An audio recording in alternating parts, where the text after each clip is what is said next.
नमस्कार, चंडीगढ़ से आपका स्वागत है। मैं हूं आरजू। आइए सबसे पहले नजर डालते हैं कुछ अहम खबरों पर। देशव्यापी कोविड टीकाकरण के अंतर्गत कल तक लगाए गए 65 करोड़ से अधिक कोविड रोधी टीके तथा देश में कल दूसरी बार लगाए गए एक दिन में 1 करोड़ से अधिक टीके।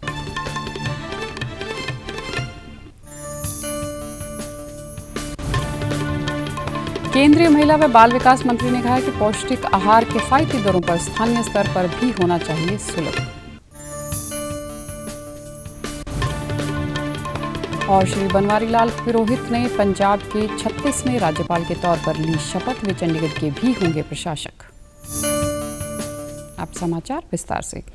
देश में राष्ट्रव्यापी कोविड टीकाकरण के अंतर्गत कल दूसरी बार 1 करोड़ से अधिक कोविड रोधी टीके लगाए गए। केंद्रीय स्वास्थ्य मंत्री मनसुख मांडविया ने बताया कि एक दिन में कल शाम तक 1 करोड़ 9 लाख टीके लगाए गए। उन्होंने कोविड वैक्सीन की 50 करोड़ पहली डोज देने के लिए कोविड योद्धाओं तथा नागरिकों को बधाई भी दी है। देश ने कल तक 65 करोड़ से अधिक कोविड रोधी टीके लगाकर महत्वपूर्ण स्थान प्राप्त कर लिया है। राष्ट्रव्यापी टीकाकरण के अंतर्गत चंडीगढ़ में कल तक 11,14,608 वैक्सीन की डोज लगाई जा चुकी हैं। टीकाकरण करवाने वालों ने कोरोना से बचाव के लिए वैक्सीनेशन को अहम बताते हुए कहा है कि सभी को वैक्सीन जरूर लगवानी चाहिए।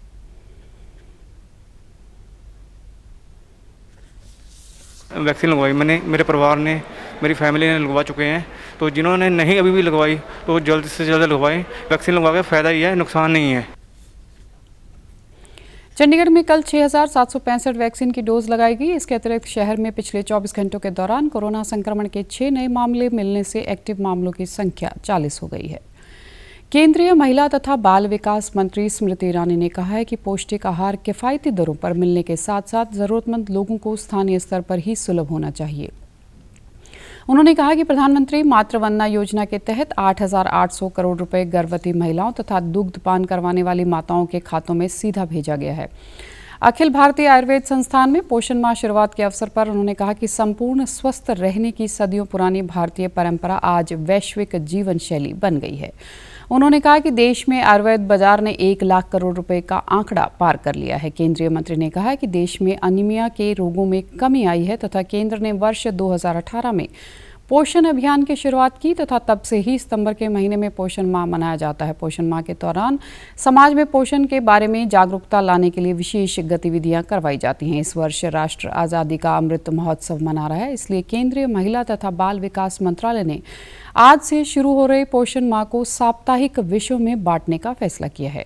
मंत्रालय के अनुसार 1 से 7 सितंबर तक की गतिविधियों के लिए साप्ताहिक विषय पोषण वाटिका रखा है, जिसके अंतर्गत पौधारोपण गतिविधियां की जाएंगी। इसी तरह 8 से 15 सितंबर का विषय पोषण के लिए योग्य व आयुष है। तीसरे सप्ताह का विषय अधिक कुपोषण वाले जिलों में आंगनवाड़ी लाभार्थियों का क्षेत्रीय पोषण किट वितरण तथा 24 से 30 सितंबर के सप्ताह का विषय गंभीर कुपोषित बच्चों की पहचान तथा पौष्टिक आहार का वितरण रखा गया है। श्री बनवारी लाल पुरोहित ने कल पंजाब के राज्यपाल के रूप में शपथ ली है। पंजाब और हरियाणा उच्च न्यायालय के मुख्य न्यायाधीश माननीय न्यायमूर्ति रविशंकर झा ने पंजाब राजभवन में बनवारी लाल पुरोहित को पद की शपथ दिलाई।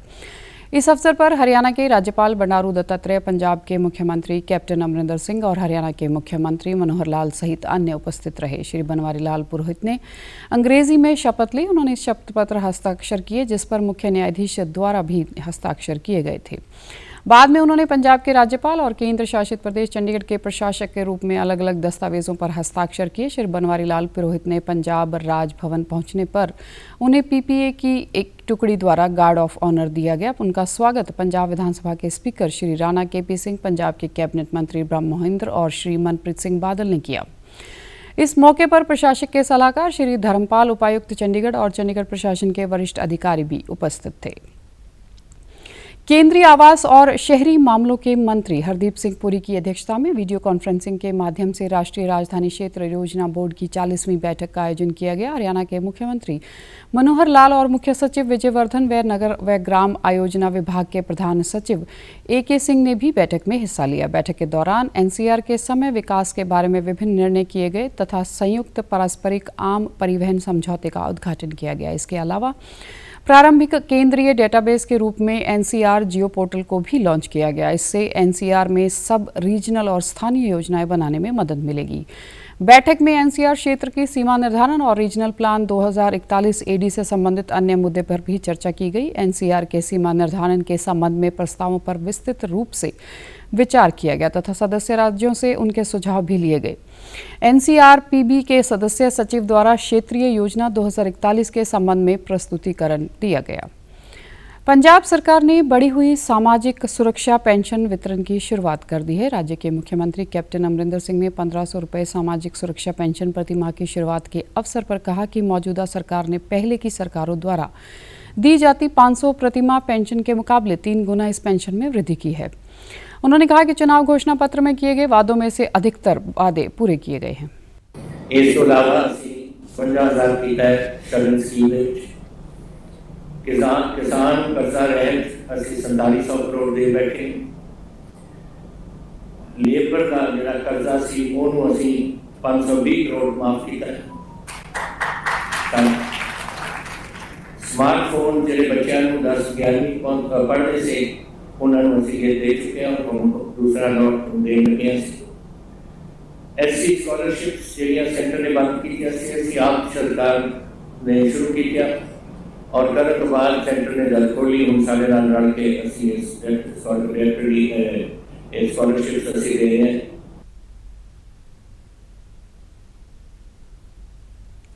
उनकी सरकार द्वारा लोगों के साथ किए गए वादों के अनुसार उठाए गए कल्याणकारी कदमों की जानकारी देते हुए मुख्यमंत्री ने कहा कि शगुन स्कीम के तहत राशि पहले ही बढ़ाकर 51,000 रुपये की जा चुकी है। किसान ऋण राहत के तहत छोटे तथा सीमांत किसानों को 4700 करोड़ रुपए की राहत दी गई तथा इसके अलावा खेत मजदूरों और भूमिहीन किसानों को 520 करोड़ रुपए की कर्जा राहत प्रदान की गई है। उन्होंने बताया कि सरकार ने अपने वादों के अनुसार 12वीं कक्षा के छात्रों को पहले ही स्मार्टफोन वितरित कर दिए हैं। उन्होंने बताया कि राज्य सरकार ने एससी स्कॉलरशिप स्कीम फिर से शुरू कर दी है। महिला सशक्तिकरण को बढ़ावा देने के लिए राज्य सरकार ने पंचायतों, नगरीय स्थानीय निकायों में 50% तथा नौकरियों में 33% आरक्षण लागू करने के साथ साथ मुफ्त बस सफर की सुविधा भी मुहैया करवाई है। मुख्यमंत्री ने कहा कि गुणवत्तापूर्ण शिक्षा मुहैया करवाने के लिए स्कूली शिक्षा ढांचा सुनिश्चित करने के लिए किए गए प्रयासों के कारण स्कूली शिक्षा क्षेत्र में राज्य ने देश भर में पहला स्थान हासिल किया है। इस कार्यक्रम के दौरान राज्य सरकार द्वारा किए गए अन्य कल्याणकारी कार्यों की जानकारी भी साझा की गई तथा सामाजिक सुरक्षा पेंशन के लाभार्थियों ने मासिक पेंशन दोगुनी करने के लिए मुख्यमंत्री का धन्यवाद भी किया।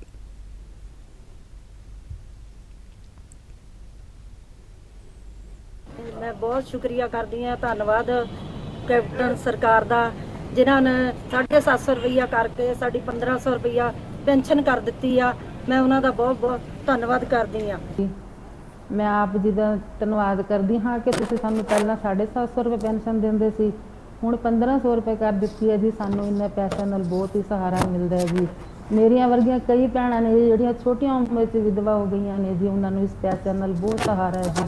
घर विच धी भैण आवे कोई दवाई लैनी हुंदी है जी, सानूं बहुत ही सहारा मिलता इस पैसे नाल जी। मैं आपका बहुत धन्यवाद करती हाँ जी। इस अवसर पर राज्य के लगभग 4000 स्थानों से कई मंत्री, विधायक, जनप्रतिनिधि तथा आम लोगों ने वर्चुअल तौर पर भाग लिया तथा राज्य के विभिन्न हिस्सों में करवाए गए 400 कार्यक्रमों में बढ़ी हुई सामाजिक सुरक्षा पेंशन के चेक वितरित किए गए।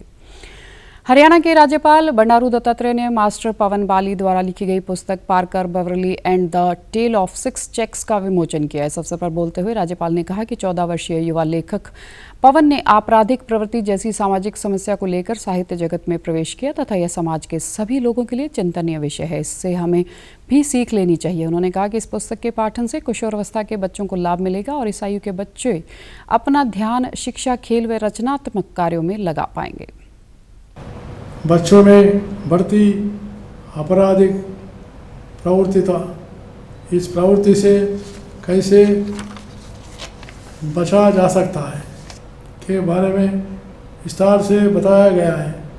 यह बहुत ही गंभीर बात है कि इस छोटे से बच्चे ने समाज की बड़ी समस्या को लेकर साहित्य जगत में प्रवेश किया है।